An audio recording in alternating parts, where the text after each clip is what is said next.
Everyone, আমি Kaveri. Welcome to my Kaveri's world. কেমন আছেন সবাই? তো আজকে আমি আপনাদের সঙ্গে ঝিঙে আলু দিয়ে রুই মাছের পাতলা ঝোলের রেসিপি শেয়ার করব। তো আপনাদের যদি ভালো লেগে থাকে অবশ্যই কিন্তু like, comment, share and subscribe করে দেবেন। তাই চলুন শুরু করা যাক। ফার্স্টেই আমি এখানে আগে মাছগুলোকে ভাজতে দিয়ে দিয়েছি। মাছগুলোকে বেশ ভালো করে লাল লাল করে ভেজে নেব। মাছ ভালো করে ভাজা না হলে মাছের ঝোলটা খেতে ঠিক ভালো লাগে না।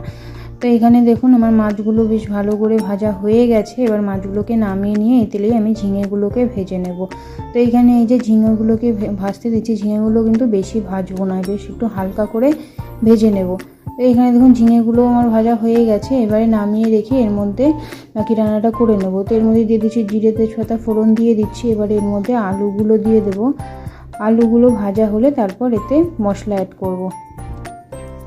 তো এখানে দেখুন আলুগুলো আমার বেশ ভালো করে ভেজে নেওয়া হয়ে গেছে। এবারে এখানে আমি দিয়ে দেবো কিছুটা আদা বাটা।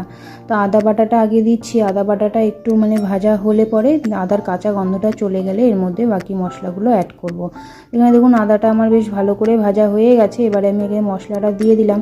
এতে মশলা আছে কাঁচা লঙ্কা আর জিরে, এই পেস্ট আছে। আমি কাঁচা লঙ্কা ইউজ করেছি, তোমরা চাইলে লঙ্কার গুঁড়ো ইউজ করতে পারো। আমরা লঙ্কার গুঁড়ো খাই না তাই দিইনি। এখানে দেখুন মশলাটাও বেশ ভালো করে কষানো হয়ে গেছে।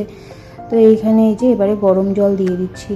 আমি আমার প্রত্যেকটা ভিডিওতেই বলি, তোমরা যদি পারো সবসময় প্রত্যেকটা রান্নাতে একটু গরম জল ইউজ করবে, এতে করে তরকারির টেস্টটা বেশ ভালো হয়। এখানে দেখুন ঝোলটা বেশ ভালো করে ফুটে গেছে। এবারে আমি সব মাছগুলো এতে দিয়ে দেবো। এবারে মাছ আর ঝিঙেগুলো সব দিয়ে দেবো, দিয়ে 5-6 মিনিট ফুটিয়ে নেব, তারপর নামিয়ে নেব।